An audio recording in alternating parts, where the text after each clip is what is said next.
So we welcome you, welcome one, and welcome all to the 37th annual Reverend Dr. Martin Luther King Jr. celebration here in the city of Manchester. 37 years. And we give much thanks to our Martin Luther King Jr. Coalition, chaired by Maxine Mosley. And we thank the coalition for all of their hard work. Let's give them a hand.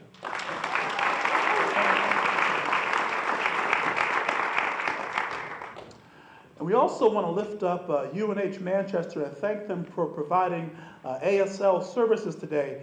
And if you are hard of hearing, we're going to encourage you to come and sit towards the front. That way you can be able to have take the best possible advantage of our ASL services today.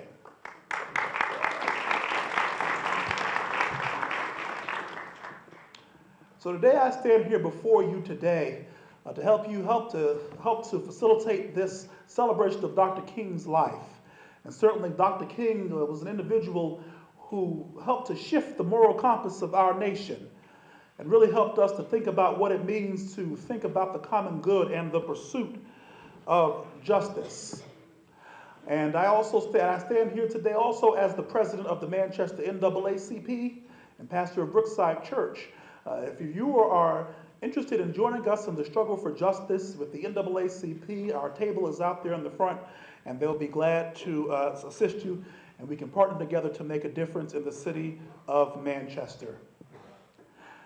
Before we continue in our program, I want to lift up the name of Reverend Dr. Arthur Hilson, certainly a figure who, if anybody in this state has embodied the principles of Dr. King, it certainly was him. Sadly, he departed this life and transitioned on this past Saturday. So we want to just pause right now and have a moment of silence for Dr. Hilson.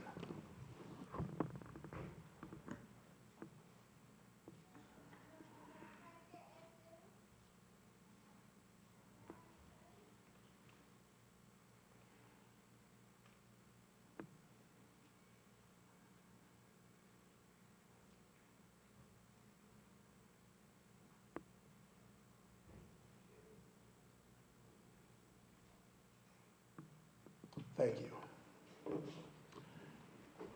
And now I'm going to invite Rabbi Beth Davidson to come forth and offer our invocation, and then City Year, New Hampshire will lead us in the Pledge of Allegiance.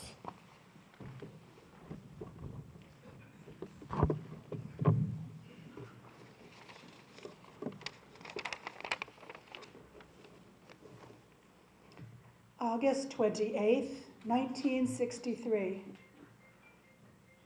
Dr. Martin Luther King Jr. delivered the I Have a Dream speech at the March on Washington for Jobs and Freedom, and I assume that it was warmer than it is today. I was there. Was it warmer, Zane? Yeah. We gather this afternoon, despite the freezing cold and the snow, to honor the life and the legacy of Dr. King. 56 years later, Dr. King challenges us. Now is the time to make real the promise of democracy. Now is the time to rise up from the dark and desolate valley of segregation to the sunlit path of racial justice. Now is the time to lift our nation from the quicksands of racial injustice to the solid rock of brotherhood. Now is the time to make justice a reality for all of God's children. Tragically, our country is still lost in darkness and desolation, still mired in the quicksand of racial injustice. We are still living in a morass of religious, ethnic, and economic prejudices, and our communities and our country are still being shaped by fear, intolerance, bias, greed, and apathy. It isn't enough to remember Dr. King. We can't each be Dr. King or Dr. Hilson, but each and every one of us can and must accept his charge to do what we can to make change. We must stand up and say enough. These are not the values that make America great. We must work to promote tolerance and openness. We must recommit ourselves to making the promise of democracy real for all. Only then will freedom ring from the prodigious hilltops of New Hampshire. Only then will we be able to make life and liberty a reality for all of God's children. Only then will we be able to pass to our children a sunlit legacy of justice. Keni Hiratson, be this God's will, and together we say, Amen.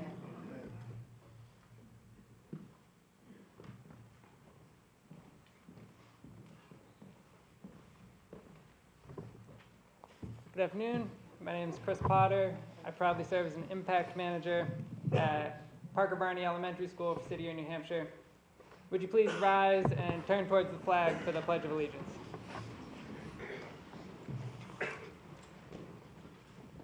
I pledge allegiance to the flag of the United States of America and to the republic for which it stands, one nation, under God, indivisible, with liberty and justice for all.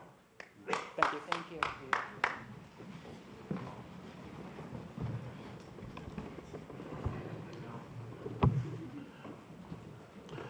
So now it's time for us to, some of our elected officials have offered words for us in proclamations, and I am going to invite first the Reverend Jason Wells to come and, who is the Executive Director of the New Hampshire Council of Churches, to come and share with us a proclamation by our Governor Christopher Sununu, and then we'll have the Honorable Mayor Joyce Craig, who will come and share words with us, and she will also read a proclamation from Senator Jean Shaheen, who could not be with us today. In that order.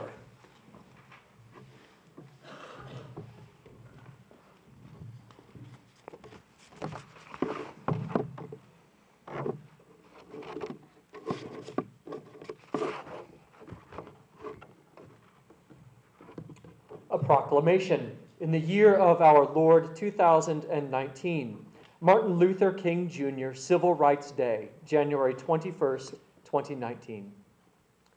Whereas the Civil Rights Act of 1964 recognized the importance of diversity, non-discrimination, and freedom by prohibiting discrimination based on race in employment and education and outlawing racial segregation in public facilities. And whereas the Bill of Rights states that no state shall deprive any person of life, liberty, or property, nor deny to any person within the jurisdiction the equal protection of the laws. And whereas, in New Hampshire, we embrace our cultural diversity and work diligently to ensure that all of our citizens can live by our state motto, live free or die. And whereas, New Hampshire's Martin Luther King Jr. Civil Rights Day recognizes the work, spirit, and vision of Dr. Martin Luther King Jr., and helps us remember his many important, inspiring words. One of his most famous quotes where he states, "I look to a day when people will not be judged by the color of their skin, but by the content of their character," has resonated with countless generations and is the standard by which we all should aspire to. And whereas Dr. King was instrumental in working with many other civil rights leaders to raise awareness for those being discriminated against, and his words, work, and actions have been emulated by citizens across our great nation who also work towards justice and equality for all people.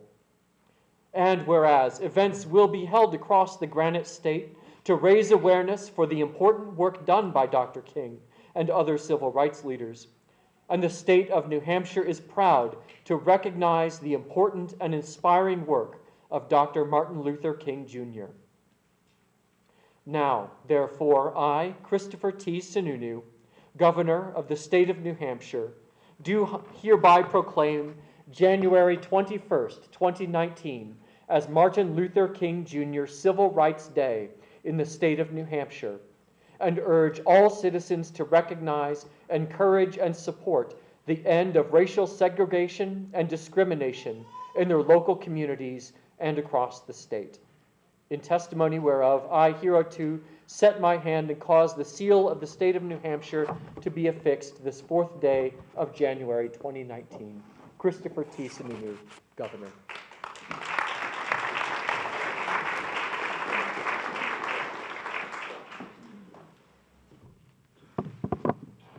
Good afternoon. It's a pleasure to be here with all of you today, and I have a resolution from the City of Manchester. Before I read it, though, I'd just like to say thank you to all of you here. As I look at these individuals in this crowd, you've all worked so hard to make our community a better community and more welcoming, and I just want to thank you and let you know how grateful I am for your efforts.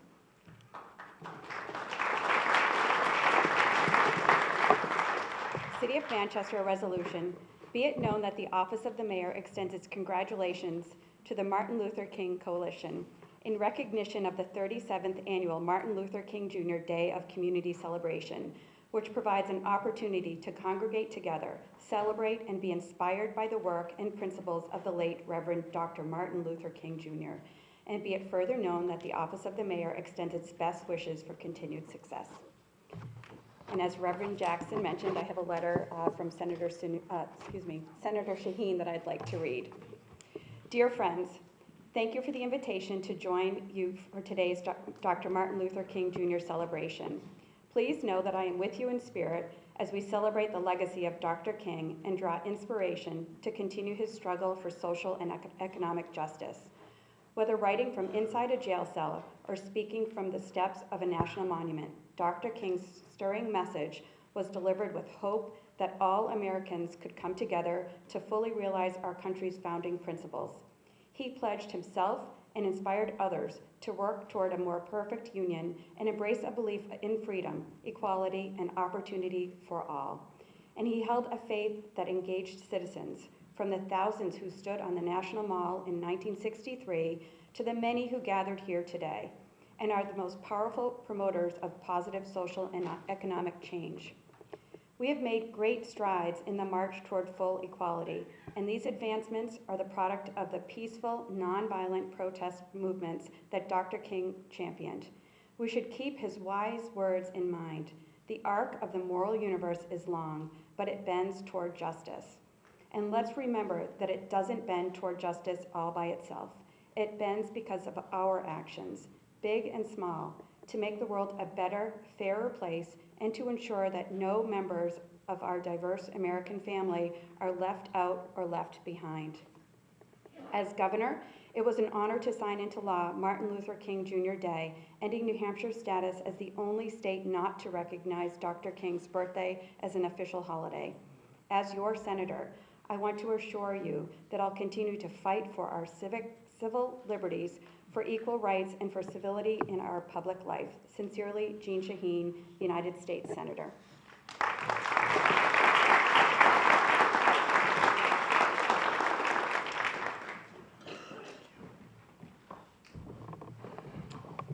We thank our mayor for those such affirming words on this day that are so appropriate for such a time as this. Thank you.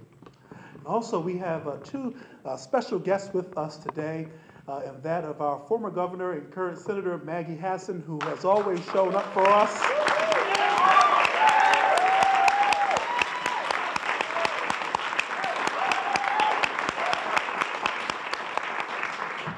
And our very own Senator Chris Pappas, our senator. Congressman Pappas.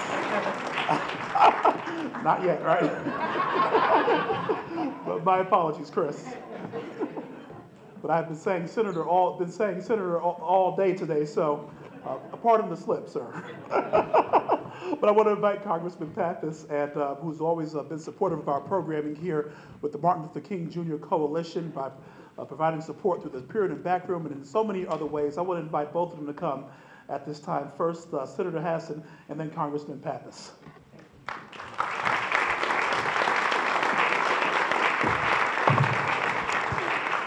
Well, thank you, Reverend Jackson, for the introduction. Good afternoon, everybody. It may be freezing cold outside, but boy, is it warm in here. So thank you all. And to Rabbi Davidson and the entire community of this wonderful temple, thank you for welcoming us and hosting us today. I also just want to thank the mayor and the congressman for being here today, for all the faith leaders and elected officials with us today. I think I see Councilor Valinsky back here as well. Thank you, Andy, for being here. To everybody who worked so hard today, City Year and everyone else to organize this event, thank you. I also want to take a moment to recognize all of the people, the communities and the businesses who are currently being impacted by the president's senseless government shutdown. This shutdown is affecting vital government services, and it is leaving many hardworking people with uncertainty, and they are facing truly tough and challenging choices. I'm going to continue pushing for an end to these political games. I'm going to continue pushing to get our government reopened, and I'm going to continue to push for good faith bipartisan negotiation towards a solution that is consistent with our values. Thank you. So today, this afternoon, we join together to reflect on Dr. King's life, to honor his work, to ensure that our country lives up to its commitment to the freedom, equality, and dignity of all of our people. By sharing his dream, Dr. King helped all Americans and people all around the world to understand and appreciate the importance of civil rights and its fundamental role in building and sustaining our democracy. The fact that we continue to show up year after year to honor his legacy reflects the fact that we still have much more work to do. And we show up because we believe in the fundamental principle of Dr. King's message, that each and every one of us has a role in and has the capacity to make change and make progress. But we are at a moment in our country's history where we are once again facing challenges in that march toward greater inclusion. We hear rhetoric that is indefensible, language and messages that negate the progress that Dr. King and so many others fought for. And unfortunately, we hear it even from members of Congress and from the highest office in our nation. But what concerns me, and I think concerns all of us, is that it's more than just words. Underneath all of the rhetoric, we know there is real harm being done. The FBI reports that for the third year in a row, hate crimes have risen, and that nearly 3 out of 5 were motivated by race or ethnicity.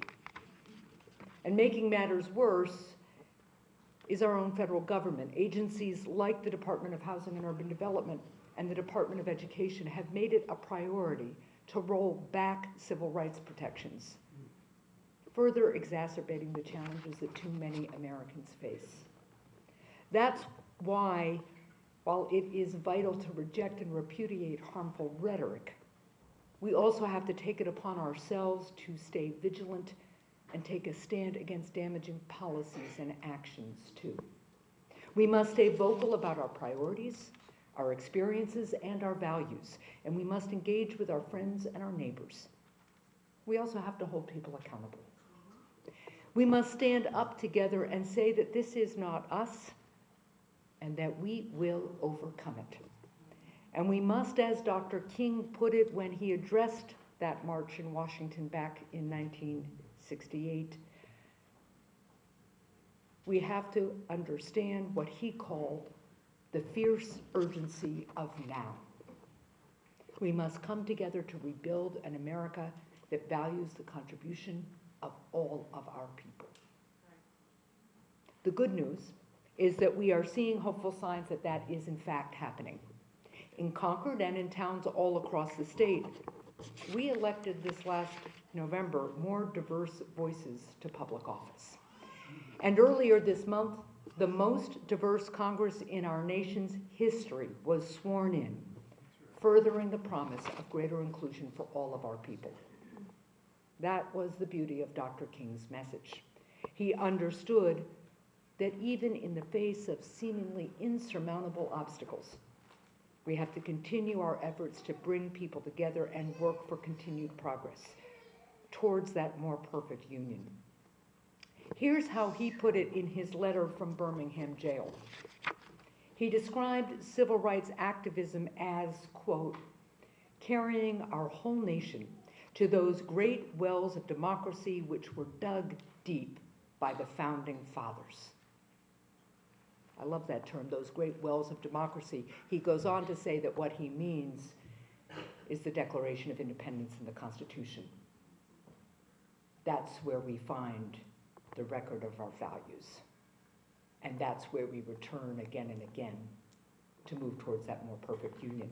Dr. King recognized the importance of individual commitment and dedication to the cause of inclusion and justice. And he knew that this commitment and dedication needs to be exercised on a daily basis if we are to achieve his dream, which was, after all, the most American of dreams.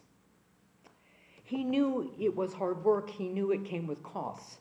Again, from his letter from Birmingham jail, he quoted a 72-year-old woman who had decided to undertake the substantial difficulty of participating in the Montgomery bus boycott. And for those of you who may be too young to know about this, I'm kind of looking out at the city here, folks, but there may be other people here too. That boycott was when the African-American citizens of Montgomery decided that they would boycott the entire public bus system until it was fully integrated, that they were tired of being relegated to the back of the bus and that they were going to take action until it stopped. Now, it's one thing to say you're going to do that. It's another thing to walk miles and miles to your job, often hard physical labor, in order to keep that commitment day in, day out. Walk for miles, work for hours, walk for more miles. So he wrote that this 72-year-old woman was asked about being tired, and here's his quote. He said, this woman responded to one who inquired about her tiredness with ungrammatical profundity. She said, my feet is tired, but my soul is rested. Our feet are going to get tired. For some people here, I have a feeling they're already pretty tired. But we are going to keep working because we need our souls to be rested, and we need this country's soul to be rested. We need as a country to know we are finding our course and renewing our commitment to the more perfect union. So I look forward to continuing to work with you all to further that commitment, to stand up for our values, and to ensure that all of our citizens have the opportunity to share in Dr. King's most magnificent and American of dreams. Godspeed, everyone.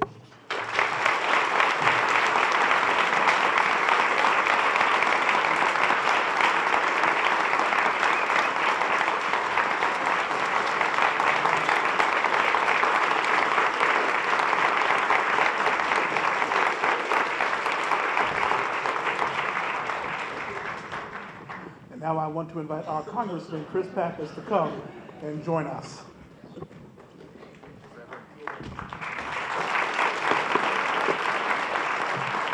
Well, thank you, Reverend. It's great to be with you all today. Reverend tried to give me a promotion earlier. I'm happy just to have a seat at the table. Fighting for us in District 1. I'm happy to have a seat at the table representing you all in Congress. It's an honor to be there. And I want to thank you for your faith leadership and all you do for the community, to the MLK Coalition and Maxine, everyone who has helped put this event together today. It's an honor to be with you. To Rabbi Davidson and the Temple of Dath Yeshurun community, thanks for welcoming us here, as always. And I want to wish you all a mindful and inspirational Martin Luther King holiday. This would have been Martin Luther King Jr.'s 90th birthday. And this day should spur us to look across our community and to look within ourselves, to assess whether we're doing enough to advance the cause of social and economic justice in our nation, whether we're empowering individuals who are marginalized and looking out for the least among us, and whether we're truly making, as Senator Hassan said, this country a more perfect union. We've seen recent evidence in America that we're backsliding toward racial animus and intolerance. We've seen hate crimes on the rise against communities of color, also against religious minorities and the LGBTQ community. They've increased at a startling rate. The attack this past year against the Tree of Life Synagogue in Pittsburgh is another sobering reminder of the allowance of hatred and intolerance to fester in our communities and how that can be used to violent and deadly ends. Dr. King wrote from his jail cell, "We are caught in an inescapable network of mutuality, tied in a single garment of destiny. Whatever affects one directly affects all indirectly. We need to treat the persecution of one or any group of us as the persecution of all of us. And we ought to see strangers as ourselves and realize the strength that lies in our diversity. We ought to look out for one another as neighbors and build a community that's dedicated to ensuring the health, the well-being, the happiness, the prosperity, the safety of each of its members." Dr. King's words about interconnectedness ring as true today as ever before, even in this social media age where we feel like humanity is sometimes too distant. He taught us that we rise and fall as one, and we must be active participants, not bystanders, in the fight for economic and social justice. Today, of course, as Senator Hassan mentioned, marks the 31st day of this, the longest government shutdown in our nation's history, where we have seen basic services to individuals in need cease, where we have seen 800,000 individuals furloughed or working without pay, some of whom are still on the job doing really critical functions for us, keeping us all safe. It never seems to be the well-off and well-connected that are the victims of our political dysfunction in this country, and this shutdown proves just that. Because it's those who are vulnerable, who depend on government services and functions the most, that are caught up in this senseless shutdown that has got to end now. This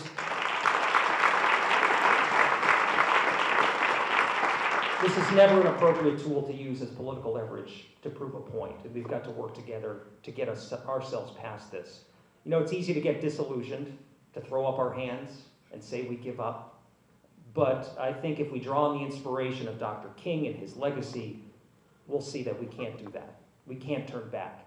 Because he taught us that even at great odds, against great odds, when the deck has been stacked against us, that we can achieve meaningful change if we're determined and if we're persistent. And one of my distinct honors in Congress is to serve alongside the civil rights hero John Lewis. And at a time where we need some moral clarity in this country, he provides it. He reminds us often that ours is not the struggle of a day, a week, a month, or a year. It is the struggle of a lifetime. And he always says, be persistent and consistent, to get into good and necessary trouble from time to time. And there are instances where we all need to get into some more trouble to save the democracy and save what this country is all about. But I want to thank you from the heart for what you all do in your jobs, in your spare time, to look out for members of the community who live on the margins. And whether you're a part of the labor movement, the faith community, the nonprofit sector, the business world, government, thank you for not being bystanders, for being active participants in the life of our greater community. Today's a day where we reflect on the life, on the deeds, on the lessons of Dr. King, but every day is a day for us to act on them. And I hope you all continue to have an inspirational day listening to the speakers and the program here today. It's an honor to be with you, and I look forward to working with you on the road ahead to make this a more just society for each and every one of our community members. Thank you so much.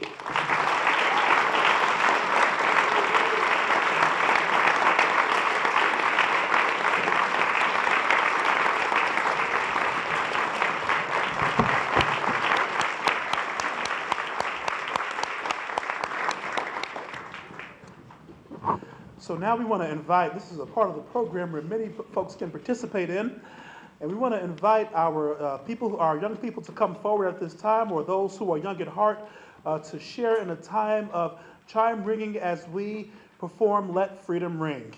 So any children or people who are just young at heart that want to play with us, to play along with us today, come forward at this time. Mayor Craig, you haven't missed one yet. Nothing off you want. Senator, Congressman, please join us. Thank you, thank you. Thank you. Good, let's make sure the young.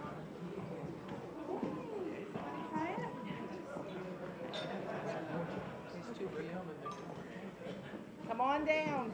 The more the merrier. They sound great?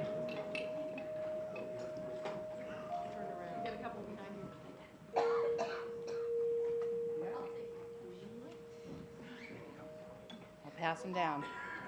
Be gentle with them. I had to bet the farm on them.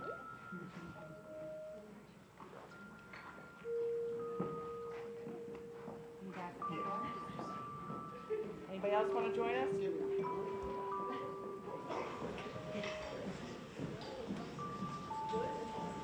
Practice them, you just. Yeah, come to me, Mary, because I'm not wrong.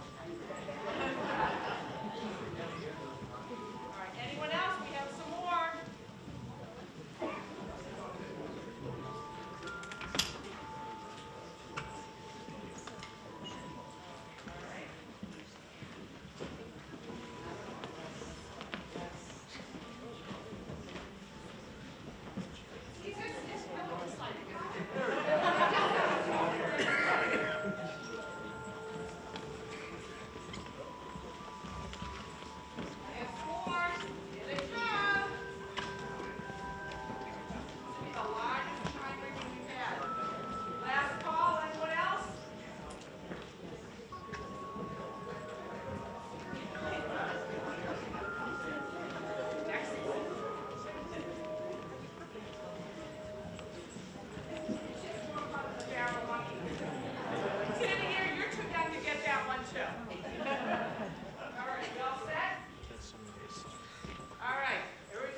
Good afternoon, everyone.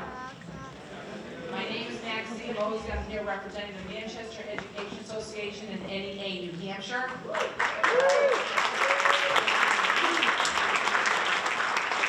I always like to do anything that has to do with the kids. So the chimes are the first thing, and this award will be the next thing. I do want to say to you that we are standing tall and proud in the Manchester Education Association in New Hampshire. For example, every year during the 4th of July week, we have about 10,000 educators from across the country that go to our national convention, where we make the decisions about the organization. This coming July, that assembly is in Texas in a place that has horrific anti-LGBTQ laws. New Hampshire is the only state that has refused to send their delegation in protest.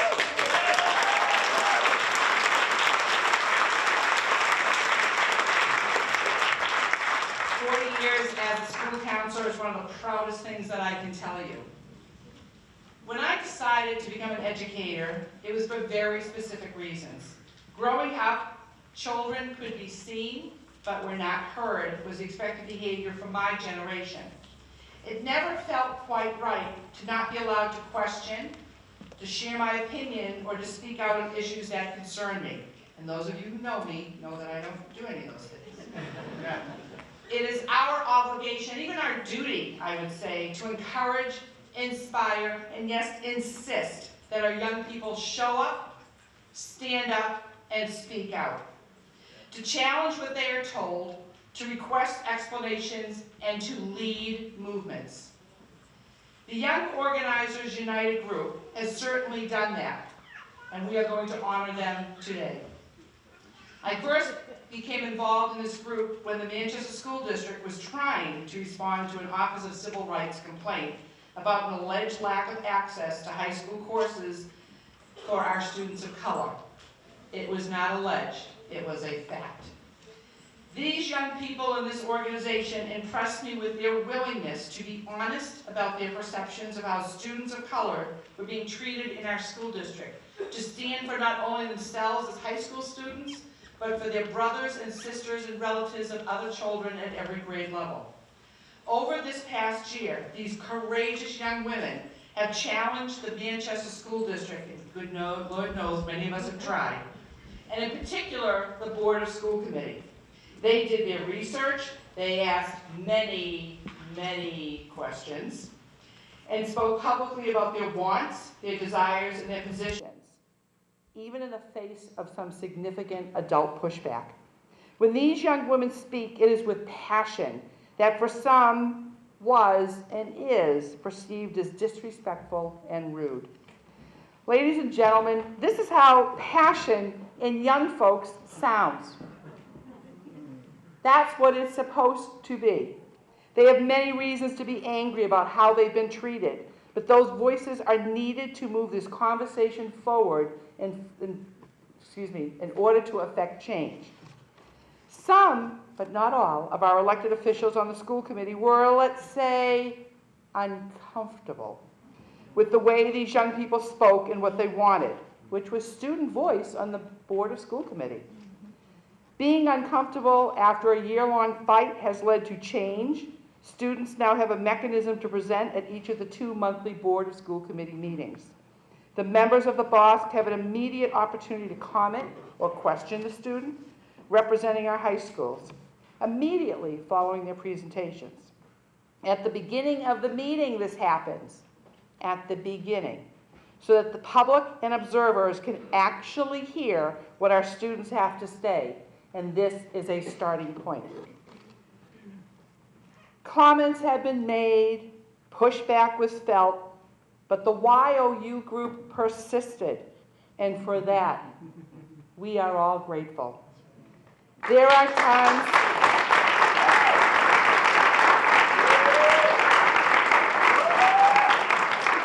and I'm not just prejudiced because some of them were my former students. There are times to educate, times to organize, and there are times to agitate.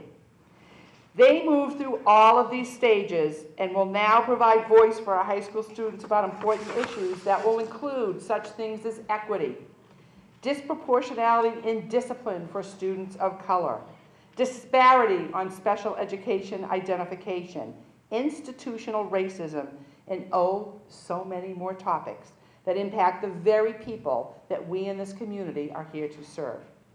The Vanessa Johnson Award this year was an unanimous vote by the members of the MLK Coalition. We wish to congratulate the students that are with us today of the Youth Organizers United Group. We ask you to continue to push the boundaries and speak up in whatever way you need to move for change in the Manchester School District. Tell your truth. It is very appreciated and highly needed. Please come on up.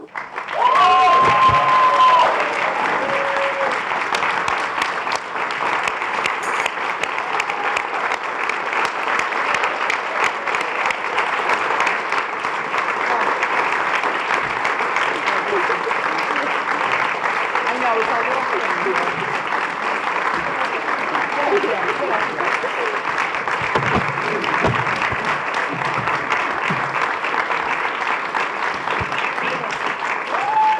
This beautiful plaque goes back to their office to be seen and appreciated. 2019, Vanessa Washington Johnson, Bloman Youth Leadership Award, presented to YOU by Martin Luther King Jr. Coalition. This is probably the proudest thing that we can do, is to help our young people share their voice. Congratulations.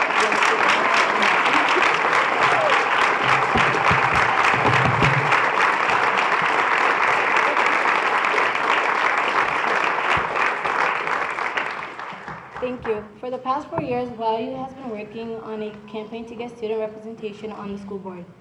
In the past, we have been called names, we have been shut down countless times, but we as a group knew how important student voice was, not only for ourselves, but also for our school and community. At first, many school members disapproved our campaign and what it stands for, but we proved them wrong, and we changed their minds about having a student representative on the school board. We believe that having a student rep would be both beneficial to the students and to the school. If we want to improve our schools, we have to come together. As we go on with our future plans as a group, we plan on changing the minds of the people for the betterment of the youth and other people in our community. Living in Manchester, New Hampshire, nearly my entire life, I know, live, and breathe the reality of the 95% white population. It almost feels lonely not to be around people of color that you can look up to. Schools across the country have a majority white female staff, school board members majority white, etc. It's an honor to get this award because now it feels like there's a light on the group of black girls in the city doing amazing things. It doesn't feel like there's someone breaking the light above us, taking credit of the good things that we do for our community. An example would be the inventors and accomplishments of black women and men that are concealed with whiteness and taught in schools without giving credit, that would empower students of color and make them feel like that could be me one day. That's why I'm so grateful that in 1964, 55 years ago, Martin Luther King's speeches and work led to the Civil Rights Act that prohibited segregation. And there's many pictures and articles that capture the amazing moment so it could not be concealed and have credit be given elsewhere. Martin Luther King is our modern day hero, and what he has taught me is that someone like me, whether I'm the only person that looks like me in a room, that I'm important, I'm worthy, and most importantly, I am human. This award makes me feel like there's a little seed of Martin Luther King inside of us, and with all the hard work and achievements that Zainab had mentioned, I would like to say that's only the beginning, and there's so much more that we have planned for the youth in our city. We cannot wait for you guys to see what's more to come.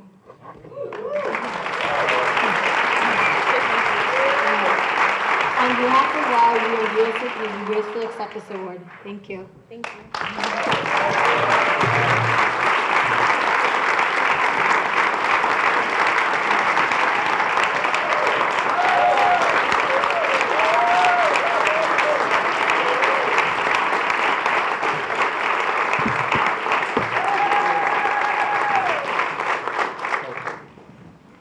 Congrats. So thank you. That was great. I'm happy about that too. I'm Arnie Alpert.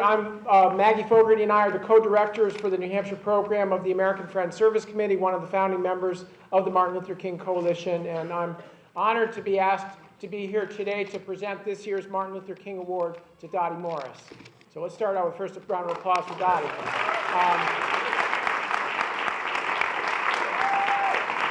I want to thank Mayor Craig and Senator Hassan and Congressman Pappas for being with us today, and thank you for your words, and thank everybody for being here. The Martin Luther King Award started this is the 37th annual celebration of Martin Luther. If you think today's weather is bad, anybody remember the very first year? There was a fantastic blizzard that day. In fact, I only found out, I was in Manchester and didn't even know about the celebration, and I wasn't able to go home. Somebody said, hey, there's a Martin Luther King program going on at Brookside. And so I went over, and it's probably the most important accident in my life that happened. So anyway, but then a couple years into the organizing of this annual program, we decided, we were thinking it was like this was a time when the state was not recognizing this holiday, and we were starting to get the day on people's calendars, but we were all realizing that the work that Dr. King did was not a 1 day out of 365 and a quarter affair, that the work of Dr. King was work that we do every day. And we realized what we wanted to do was to lift up people in New Hampshire, shine a spotlight on people who were doing that work day in and day out. Not necessarily people that were getting a lot of acclaim, just people, maybe people behind the scenes, people that people knew about them, but not everybody else did. The first year we gave the award to Sandy Hicks.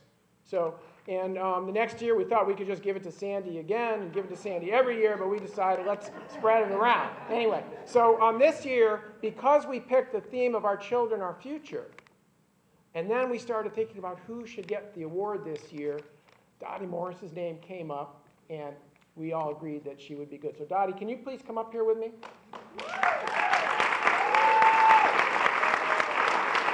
So,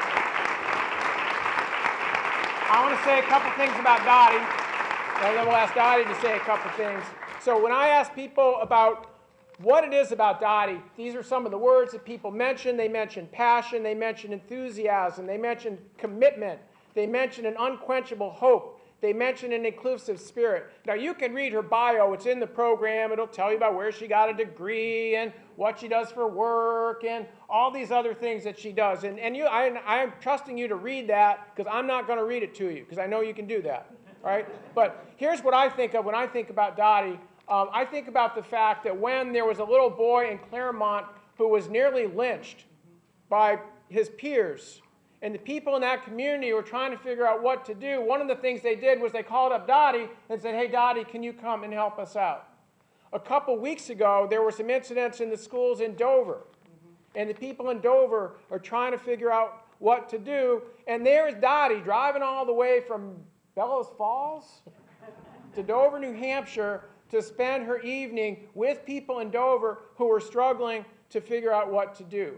When I went down to one of the listening sessions of the Governor's Commission on Inclusion and Diversity, there was Dottie there basically running the show, helping us all orchestrate, getting us into small groups, leading the discussion, and moving this process forward. So when we say that Dottie is one of the go-to people in New Hampshire for folks who are doing this work, that's what we mean. Dottie, you're somebody that we can trust to help us be thinking about what needs to get thought about. We're helping to bring people together and take the action that needs to be taken. And Dottie is such a go-to person that she is going to Jaffrey to be the keynote speaker in their Martin Luther King Day program, which starts at 5 o'clock? Yes. So anyway, so we're going to have to give this award to Dottie and ask her to say a few words to us and then wish her well with the rest of your day and with the important work that you are doing. Dottie Morris.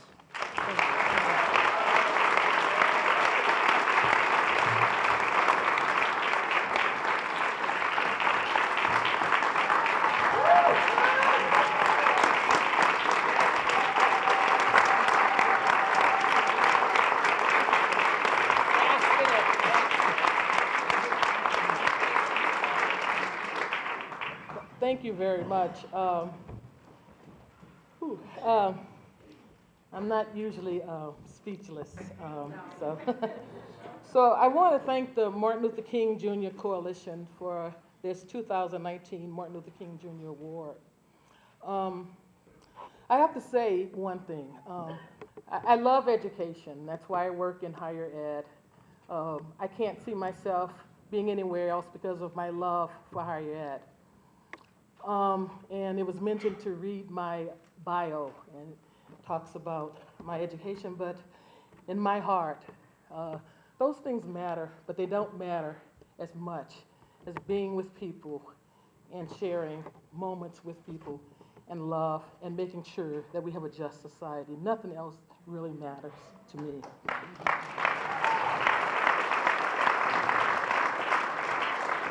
So when Arnie called me, I was speechless. I was very moved, and at one point he was talking to me, and I think he asked me a question, and I didn't even respond because I was so touched and moved.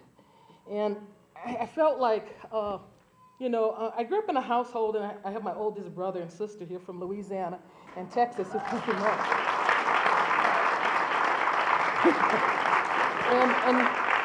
And I grew up in a home where we were taught a lot of things, and one of the things I can remember my mother teaching one time I wanted an allowance for chores that I did, you know, because everybody else was getting an allowance. And so I asked my mother, I said, you know, I need an allowance. And she says, why should I pay you for something you should be doing anyway? And so I think that that is so deep in me that to get an award for doing what I'm supposed to be doing anyway, it's what I'm supposed to be doing. There's no other option. There's no other thing that I can think about as an alternative. It would be impossible for me to not to pay my rent on this earth by not doing the things that I do. It blows my mind, y'all.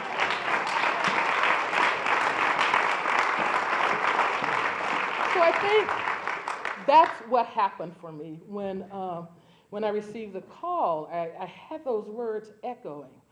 But I think that at the same time, I have to embrace what is given. And I really do appreciate this particular award. I want to start off by just thanking a few people. And I think I really wanted to start off by thanking my ancestors for their survival and their capacity to see beyond their conditions, so those of us who followed could be here today.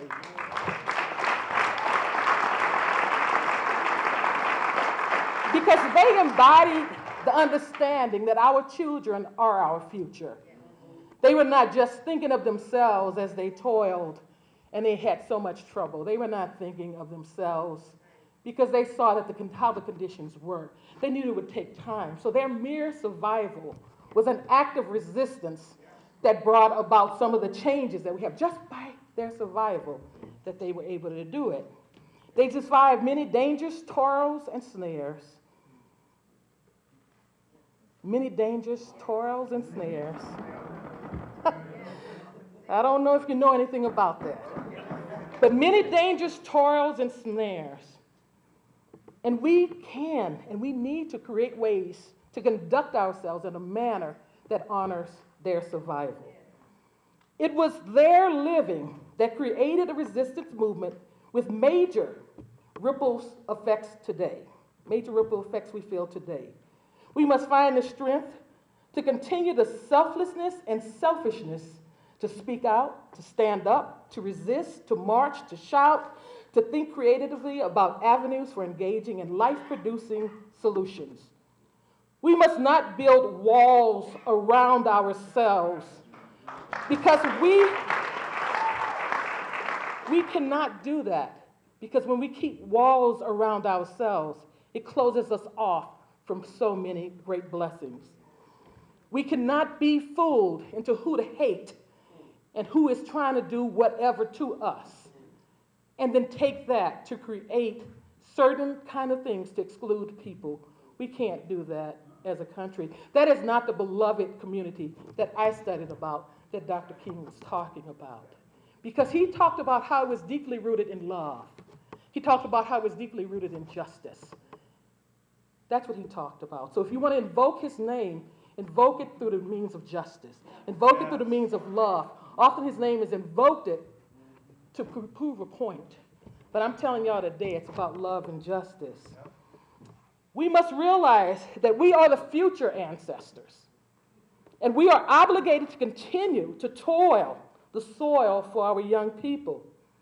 And I have to say today, in all of my heart, when you said you were alone, I want to tell you something. You ain't alone. And I'm saying ain't for a reason. You are not alone. Many people went before you. You stand on their shoulders. And if you ever need backup, you know where I am. So you're not alone, baby. You're never alone. You're never alone. Because I know Maddie, my grandmother, was like 5'4". And she's been dead a long time, but she's with me. Because sometimes Maddie comes to me and talks to me and tells me it's going to be all right, baby. And that's why I tell people that that's the blood we have running through our veins. So now that things are hard, invoke that strength. Because you have that strength within you. We all do, to overcome the things that we're facing today. I also want to thank my biological and my chosen family. My parents, Dorothy and Fleming Morris, were living examples because they not only practiced, they practiced what they taught, they lived by example. And their examples were deeply rooted in compassion, love, respect, and devotion to God. My brothers and sisters were also wonderful people who led a path. I felt very grateful that I had such a firm foundation that failure was not an option. So I didn't do any of this by myself. I'm not a self-made person by no stretch of the imagination. And I've spent the weekend with my brother and sister, and I realized how, yeah, they're still the boss of me.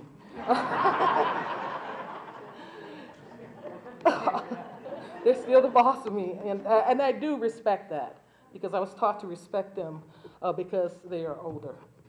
My chosen family, and a lot of you are here today as I look out, and I have some great comfort in seeing you today, and I thank you for the support that you give every single day and working with me. I also would like to say that I'm thankful that I get to serve at Keene State College in a variety of ways. It's such an honor and privilege to work with students and to learn from them and to pass on to them what was passed on to me. I tell my students all the time that it's best not, I have the best job in the world. I really do, because it doesn't feel like work. And I always tell them that you must find something that you have great passion and love to do. And if you do that, everything else will be okay. You can't just think about how much you're going to make.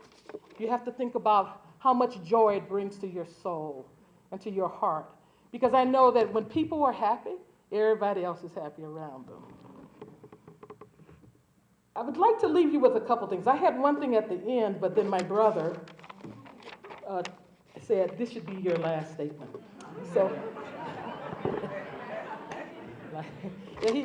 I'm not joking, he wrote it down. But I'll close with what I was going to close with, and then I'll close with what he told me, because, yes, I want to be fair. I would like to leave you with some words that was at the end of a sermon by Dr. King delivered 2 months before his death. It's known as his drum major instinct speech, and these are just a few words from the song, If I Could Help Somebody. If I could help somebody as I pass along, if I could cheer somebody with a word or song, if I could show somebody that they're traveling wrong, then my living will not be in vain. That's ending number one. My brother also wanted to remind me of what our parents taught us. And I can remember this. Once a task has begun, never leave it till it's done. Be the task large or small, do it well or not at all. Thank you.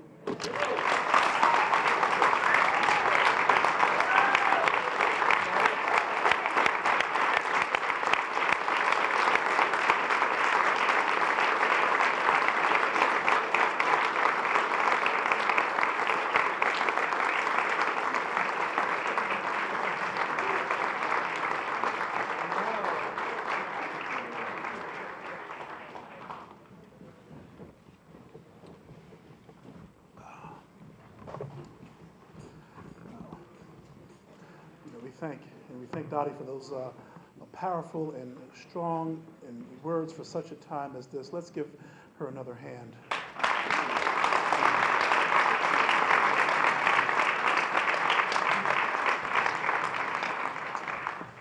So now we're going to prepare to hear from our speaker, and I'm getting there, Maxine.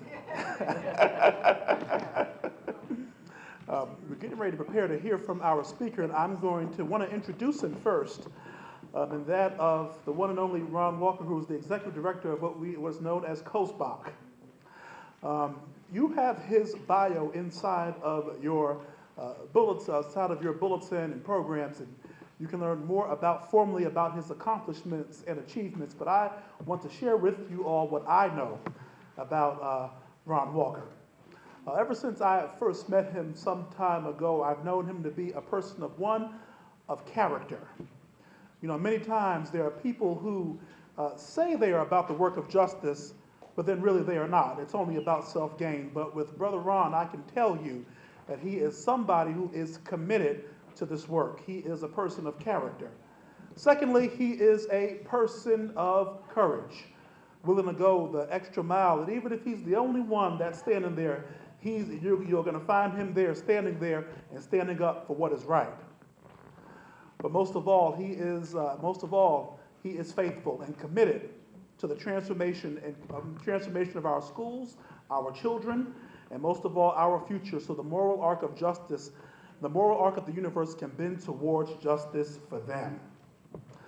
So right now I'm going to invite James McKim, who is directing our Greater Manchester Choir, to come forth and lead us in song. And then after that, the next voice you will hear will be that of the one and only Ron Walker, Executive Director of COSBAC.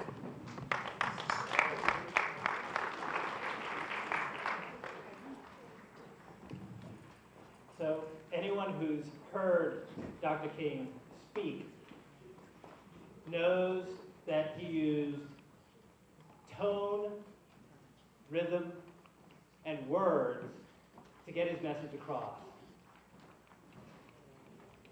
So when he spoke, he was performing in a word, music. So we'd like to perform for you now a song by Laura Parnell that describes the role that music played in his life and his work, and the role that music plays in our lives as we strive to be better people. Here is Music Lead the Way.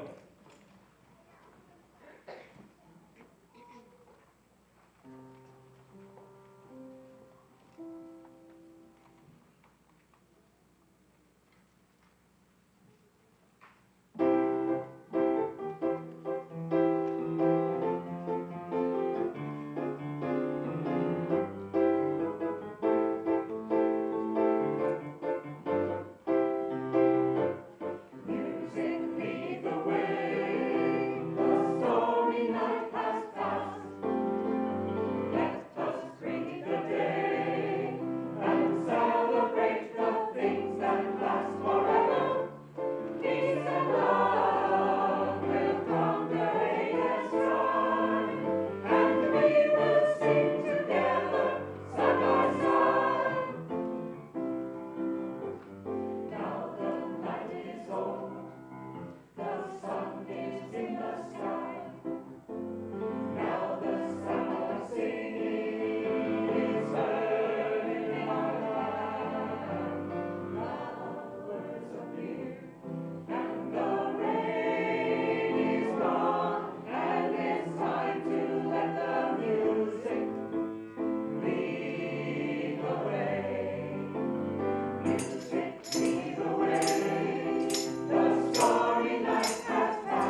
we'd like to perform for you now a piece that was made famous by a little band from Ireland.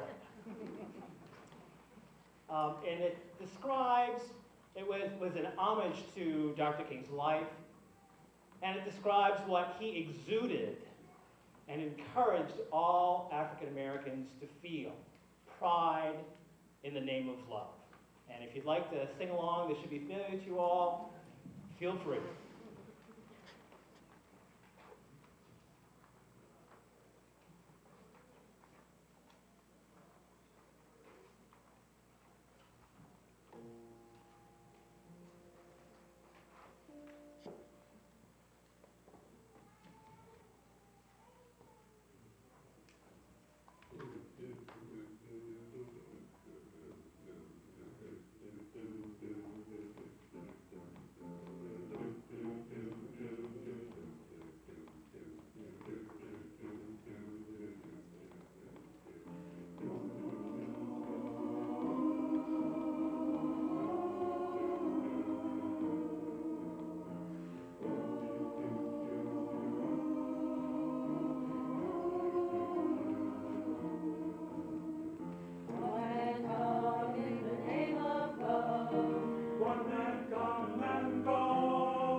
Good afternoon, everyone. Now, you won't believe this, but everything that Dottie said, I wrote down in my speech. And I'll tell you, first of all, let me just start off by saying thank you to the Creator for allowing me to be here, safe and sound today. I never want to take that for granted. Thank you for Reverend Jackson and the Martin Luther King Coalition who put this together. Thank you for this wonderful temple who goes about the work of repairing the world through acts of kindness. And, I won't be long because I'm also a deacon in the church, and I know I'm not going to be long. And, if you remember one of Dr. King's speeches, how long? Not long. But I do want to at least speak from a place that I'm comfortable with. And by hearing these young people, you stirred me up. I'm telling you. And I'm going to come back and say something about what you've done to me today. Just the impact, to hear the voices, and I see the city year young people And as you know from the song that was written a while back, I believe that children are our future.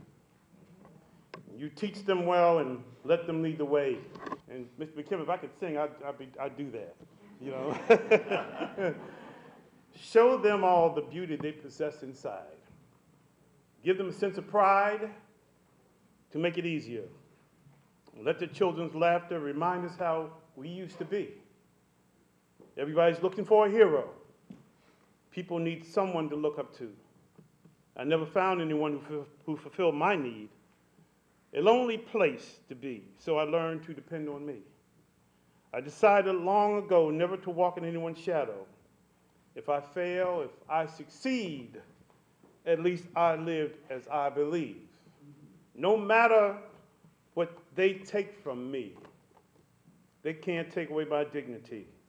Imagine Dr. King saying these words, no matter what they did to him, they couldn't take away his dignity. Because the greatest love of all is happening to me. I found the greatest love inside of me. The greatest love of all is easy to achieve.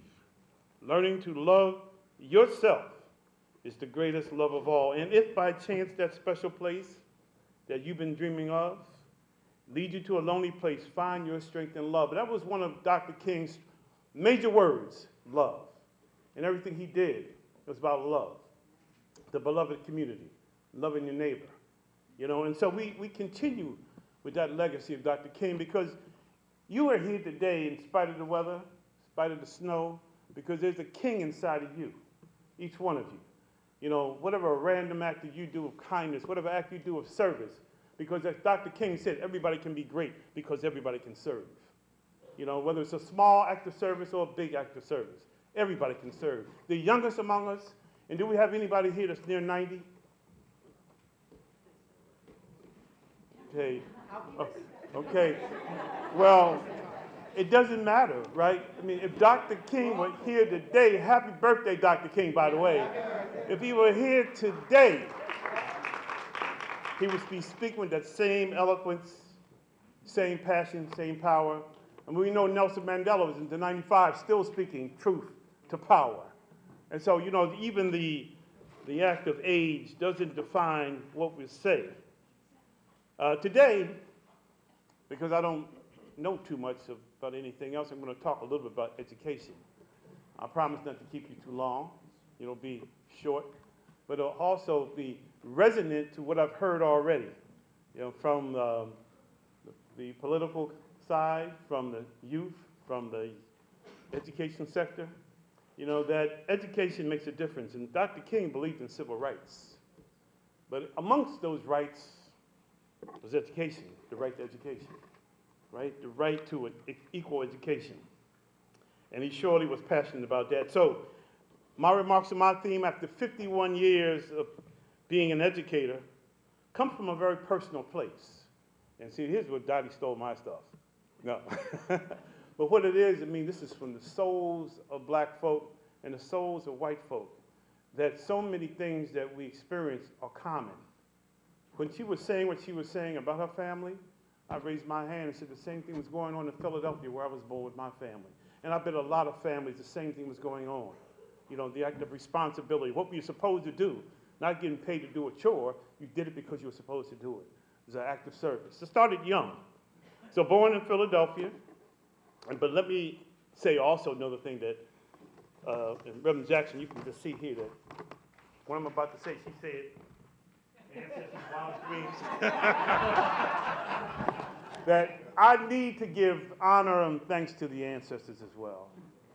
You know, those who came before, you know, those who were in the belly of the ship, those who did not know where they were going, but they prayed that I would be here today. They prayed that I would be doing what I would be doing, that someone would be their voice. I want to give thanks and homage to those ancestors. And also, 2019 marks the 400th anniversary of the first enslaved people coming from Africa, landing on the shore, and how the resilience, the sustainability of those people coming 400 years and making a difference. And so, you know, we celebrate all people. I just wanted to make mention that those ancestors have made that impression. I am their wildest dream, as you are. I must also take up the opportunity, just like this Dottie did, to lift up my parents, Solomon and Dolores Walker. Solomon was an unlettered man. He could not read or write. He was technically illiterate, but never ignorant. There's a difference. He came from South Carolina. He came up north in the Great Migration. So migration is not a new word, by the way. I mean, well, people were coming here for years, so why is it different now? And so he came searching for work, as people are still doing, searching for a better life for his family. Both parents died. He made his way from South Carolina to Philadelphia. And he taught me some lessons, which I'll share. And my mother, Dolores Walker, also from the Deep South, the Jim Crow South. She was from Alabama, a place called Wetumpka, Alabama, that just suffered a tornado. And she came by way of Alabama to Weirton, West Virginia. Her father was working in the coal and steel industry as a worker and followed that pathway eventually to Philadelphia. So we all have these journeys, isn't that right? We all have this common fabric, common destiny that Dr. King talked about so much. And, but one thing that was common between both my parents, the one who did not read or write, and the one who was a high school graduate who could have gone on to college, but poverty stood in the way. But they both understood how important education was going to be. They both realized that for their children, the only way up and out was through the education pipeline. And so they made it their business to find a way and made a way out of no way. For example, some of you may remember, who are my contemporaries, there was something called the Encyclopedia Britannica. Now, they don't even exist anymore, young people, because you got the phone, right? I mean, everything is there. But the Encyclopedia Britannica was a big deal. You still have it, right? And I remember the day that my mother ordered the set of Encyclopedia Britannicas. And they came to the house, and opened that box up, and all these white books with the gold lettering from A to Z. And you could find out everything about the world. You know, Washington State, all the apples, you know, in this part of the country, this was going on. That was our access point. And she realized that even though it was a sacrifice to the family budget, that was necessary for education for her children was going to be a great equalizer. And let me go on. I can remember all the hours my mother spent volunteering at school. You know, I turned and my mother was there with the cookie sales, with the bakes, with the pretzel sales. My mother was there. She was a constant member of that faculty. Some people might have thought she was part of the faculty. She was there so often. But she was there because she was also wanting to make sure that I was getting an education. Because let me just say this to you young people, and those who are young at heart, there's a difference between schooling and education. And glad you asked me what the difference is. I'll say what it is. Schooling is for compliance. Education is for liberation. And what these young people are doing today, these young people were expressing liberation. They were expressing the fact that they're not going to be a part of a compliance school district. Just to sit and rote and regurgitate. That they can think, they can act, they can do, right? These are young liberators. They're standing, and see, here's the other thing. When I was in college, I'm jumping a little bit, but I'll circle back to my mother and father and schooling. But when I was in college, I had a professor by the name of Philip Foner. Now, for those who may or may not know Professor Foner, that was Lincoln University, Pennsylvania. Philip Foner was a Jewish Marxist.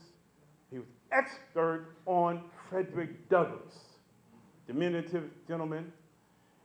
He was so good at teaching, we used to run to his class to get there.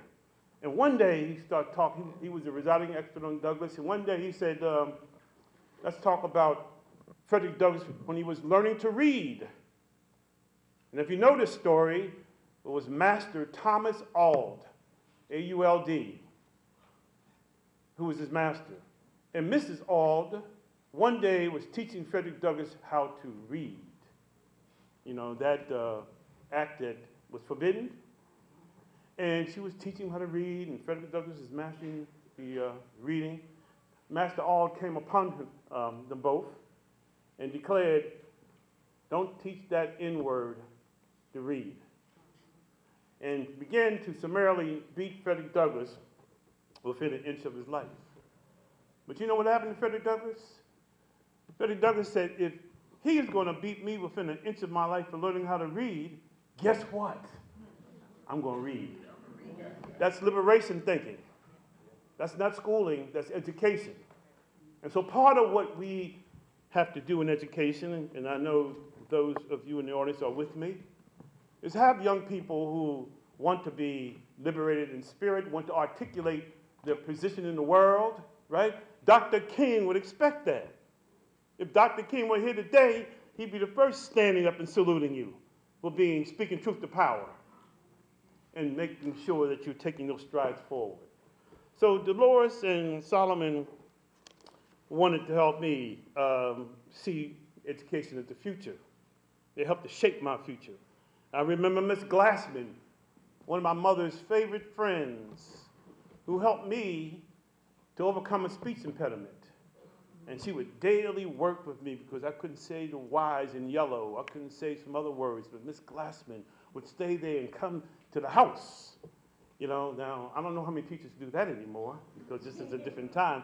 They would come to the home and help me articulate it, and we'll boost that confidence and we'll lift me up so that I would be ready to speak. And between Mrs. Glassman and Dolores Walker, who said, you know, be prepared to speak at any time in front of anyone, you know, even though you might have papers in front of you, be prepared to speak truth always. And I remember those gifts that were given to me. And Dr. King was, you think about it. Think about it. Dr. King, and I know you all know his history of his own education, but here we have a young man who graduated from high school at what age? 15 years old. Graduated from college at 19. Got his PhD at 26. Dr. King was articulate, was poised, was polished. Could have been anything he wanted to be. And I anticipate and assume that Dr. King's mother and father didn't expect him to be doing what he did end up doing. But we all know when your steps are ordered, you don't have a choice. And Dr. King's steps were ordered at an early age. But you see, he realized that education was going to be the gateway for him as well. And so he knew that the importance of being educated was and still is, I might add, tied to the elimination of poverty, because if you're educated, you find a way to overcome poverty. It's tied to the elimination of racism, because if you truly are educated, you understand that that's a sin. It's tied to the elimination of sexism, and it's tied to the elimination of any ism that blocks our children's pathway to a successful future. Dr. King understood that, right? He understood, and as was said, that the power of the Declaration of Independence, the words that he said over and over again, whether he was in a jail or whether he was speaking in a church, because he was a preacher first, that all men are created equal, that they are endowed by their Creator. Think about that. They are endowed by their Creator with certain inalienable rights that can't be taken away. That among these rights are life, liberty, and the pursuit of happiness.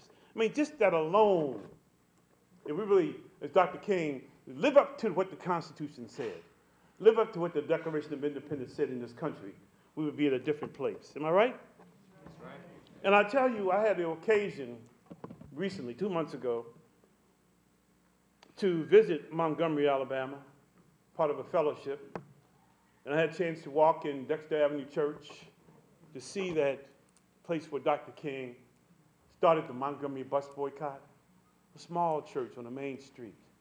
You know, and you just kind of think back, the sacrifice it took.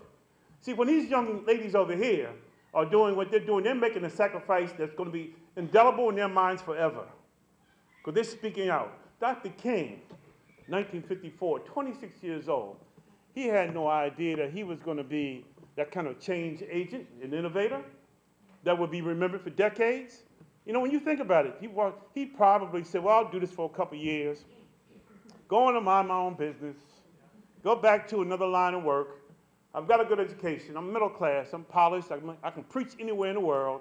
But lo and behold, this was his destiny. And so we all have destinies. It's a matter of whether we want to live them out. We all have an assignment. It's a matter of whether we want to do it or not. Because long before we were birthed, the Creator said, this is what I want you to do, be that educator. This is what I want you to do, be a man of the cloth. We all have a destiny, and it's a matter of whether we want to fulfill it and live up to it. We see these sea of young people. You're destined for greatness. You're destined to do things that you don't even imagine right now. Your steps are being ordered right now as we speak. And so I can assume that we are here today, as we are every year, to honor the greatness of Dr. King. The question is, for me, it always is every year when I'm at a Dr. King ceremony, is what do we do tomorrow? What do we do on Wednesday? What do you do on Thursday and Friday when it begins to fade away? And this year's celebration becomes a memory until next year. Each one of us, no matter who you are, where you are in your life, young or old, can take on one act of kindness. One act that you can devote to Dr. King, the King in you. Because again, everybody can be great because everybody can serve. Now, just go back to his education. At 18, he wrote an article for the Morehouse College Maroon Tiger campus newspaper, 18. It was called The Purpose of Education. If you get a chance, Google that and take a read. And he said basically at 18, now I know people at 48 and 58 and 68, they wouldn't say this, but at 18, this to show you how profound he was. Education must train one for quick, resolute, and effective thinking.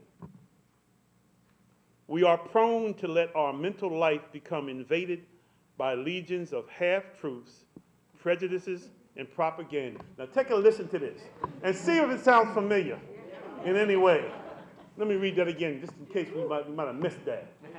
Okay? We are prone to let our mental life become invaded by legions of half-truths, prejudices, and propaganda. I'll say fake news, okay? I'll just add that in there. Even though he didn't say it, that's basically what he's saying.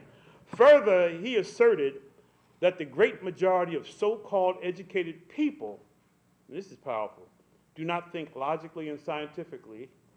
Does this sound familiar? Well, he went on to say that even the press, the classroom, the political platform, the pulpit, and in many instances do not give us objective and unbiased truths. So he's challenging every part of the fabric of society at 18. So how old are you, young ladies? Come on now. You see, all right? In his mind, he believed that education must enable one to sift and weigh evidence, to discern the true from the false, the real from the unreal, and the facts from the fiction. So he questioned, just as many of our young people today are questioning. So he would applaud young people asking truth to power. He wouldn't say, seal your lips, shut up, get in the corner, sit in the row straight, mind your business. I think he wants to encourage all of us,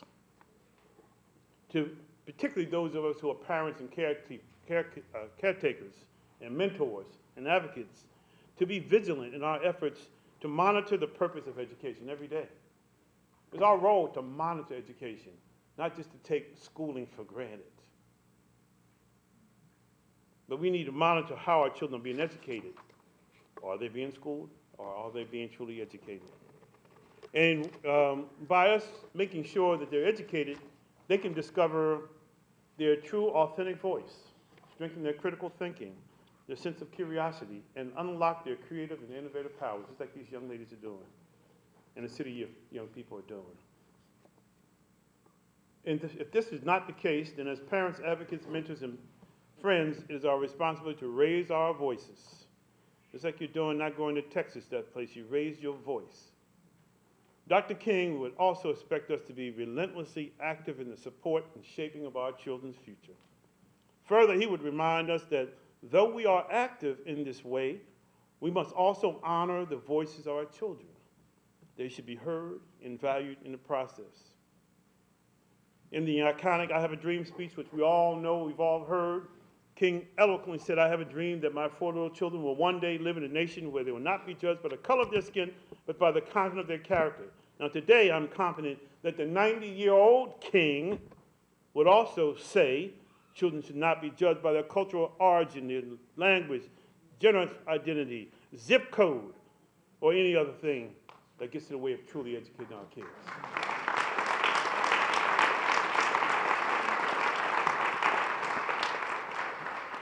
Now, with our diligence and thoughtful involvement, we can assist our children as they discover their future.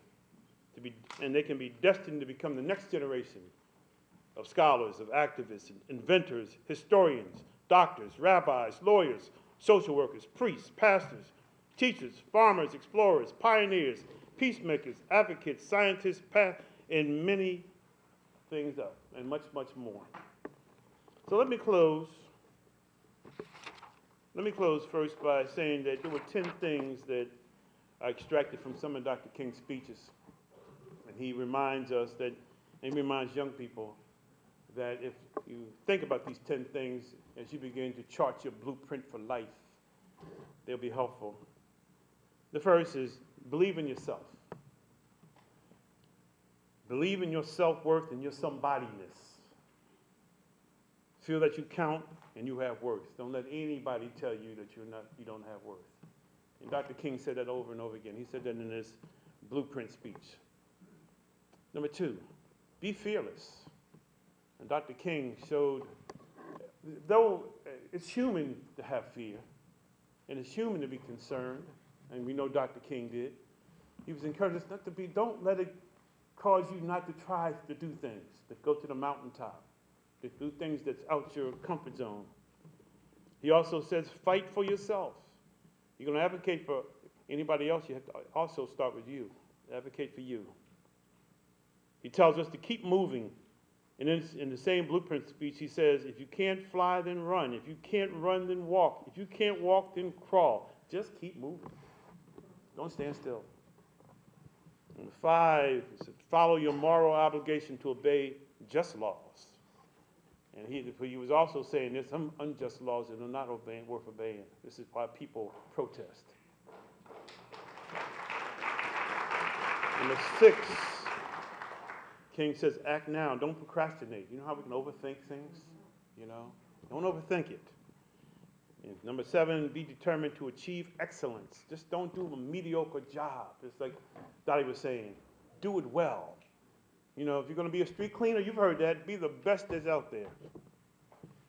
Also says to stay true to your core principles. What are your core principles? You should be asking yourself. I should be asking myself, what are my core principles that I will live and die for? Number 9, stand for something, because if you don't stand for something, you'll fall for anything. And number 10, he says, have a dream. Now finally, let me end this way. Dear Dr. King, happy 90th birthday. Sometimes I find it hard to imagine that you have been gone so long. I can remember where I was on that fateful April 4th, 1968 day. I was 21 years old and preparing to graduate from a college that you were familiar with, Lincoln University in Pennsylvania. My classmates and I were preparing to graduate in May. I received a great education at Lincoln and often heard your powerful speeches. I remember sitting in front of my TV watching you deliver the I Have a Dream speech in 1963. I was in high school at the time. When I went to college, I had a professor by the name of James Farmer, who marched with you during the Civil Rights Movement. Professor Farmer shared many stories about your work to end segregation and discrimination. He inspired 5 of my classmates and I to travel to Belzoni, Mississippi, to feed the hungry who were living on the Delta in 1966. On April 4th, when I heard that you were no longer with us, I, like many of my classmates, were both angry and sad. Dr. King, your messages of social justice, peace, equality, and fairness continue to teach us, all of us, about the great work that you were called to do. Many books have been written about your life and your sacrifice. Each year since you left us, we continue to celebrate your legacy. I'm pleased to say that more and more adults, young adults, children, and youth have a deeper understanding of your service to all of us. I think you would be excited and pleased to see and hear that many acts of service being conducted in your name. Yet there still is more we can do to fully appreciate the unforgettable impact that you continue to make on our lives. We will continue to do so, do our best to be drum majors for peace, love, justice, and equality. Happy birthday, Dr. King. We miss you. Thank you.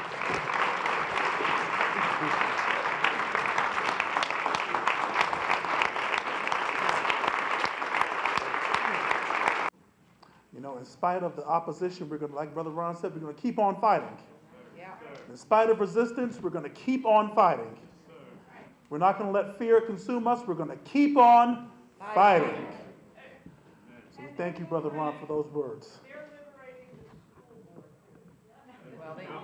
Well, they're liberating the school board, and also at the same time, it's going to help us liberate our schools. So, thank you.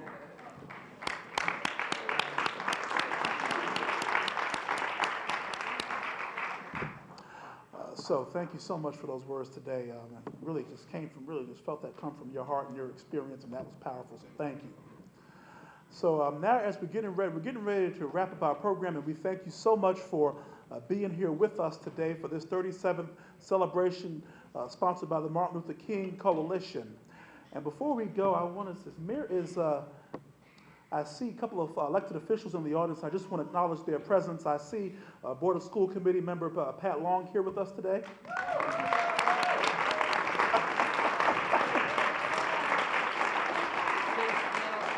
Is Mary George here? Okay, I see Dave Scannell's here with us. Could you please stand?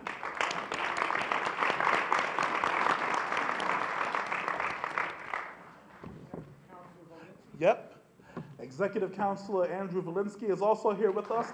Ask him to stand.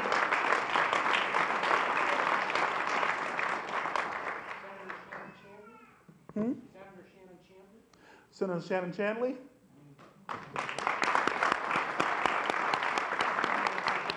And if there are any other elected officials among us today, please stand. Yep, Representative Rennie Cush. And if there are any more elected officials with us, please stand.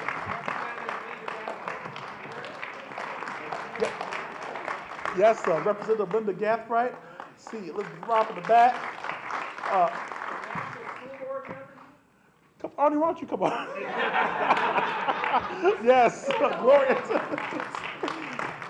You know, but it's good that we have this representation here today. That I got to invite Arnie to come up and take over.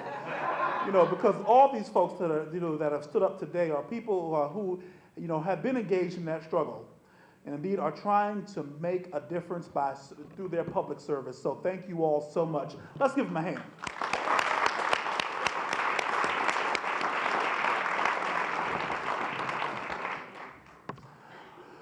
So as we get ready to come to the close of our program, I'm going to invite our director, James McKim, to come and lead us in some more inspiring musical selections. And then we'll finish, as we always do, with that inspiring rendition of We Shall Overcome. So for our last number, we'd like to perform an arrangement of an old Negro spiritual. was made popular by Odetta and performed at the 1963 March on Washington, which by Joan Baez, which Zane may actually remember the performance. It speaks of the deep longing for freedom that slaves felt and drove the work of Dr. Martin Luther King.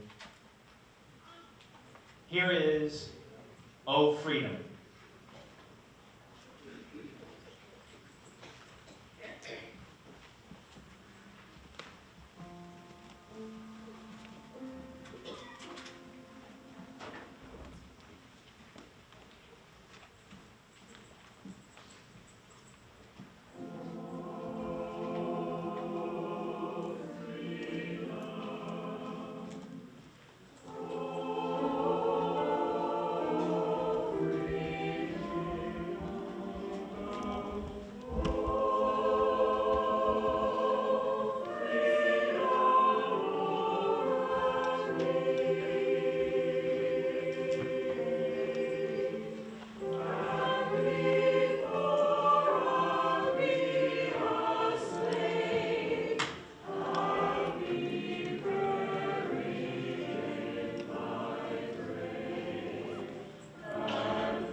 So as is customary at the end of our celebrations, please stand and form a circle around the room as we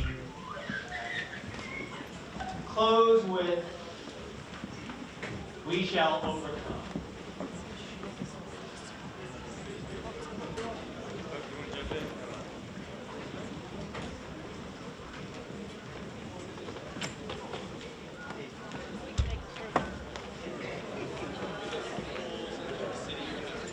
holding hands.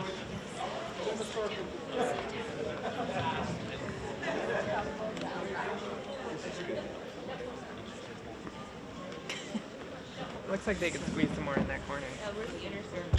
Whoops. Come on.